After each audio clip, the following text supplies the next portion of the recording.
طعنه بر خسته رهروان نزنید، بوسه بر دست رهزنان نزنید. چون کمان کهنه شد کمان کش پیر، به هدف تیر از آن کمان نزنید.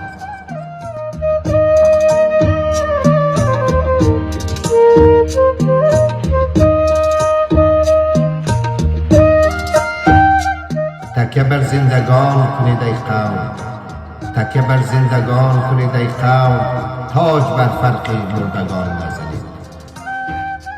هیچگاه خزف گوهر نشود، خاک در چشم مردگان نزنید.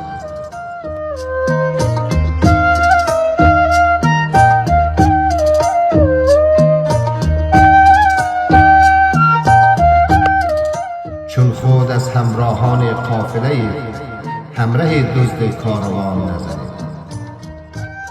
باده با دوست در عیان چو خورید، لقمه با غیر در نهان نزنید.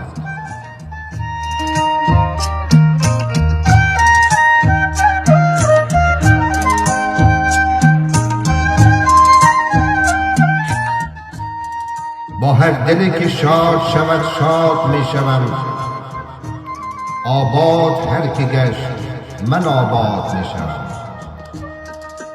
در دام هر که رفت شریکی غمش منم، از بند هر که رست من آزاد می شوم.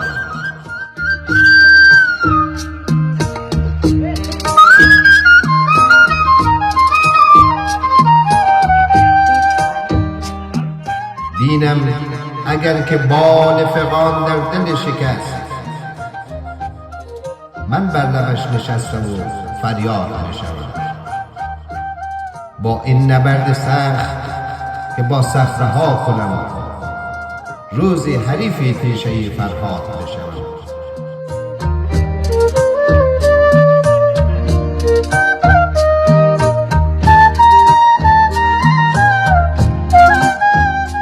تا خوبتر بیان کنم این زندگی تو را، تبی خیام و خامه بهزاد میشود. چو بوی گل که گاه شگفتن شود پدید، من از میان شیر خود ایجاد میشود.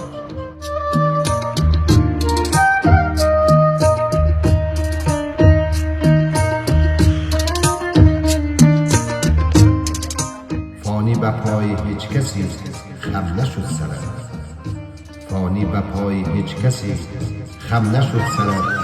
آخر من از غرور تو برباد میشم، آخر من از غرور تو برباد میشم.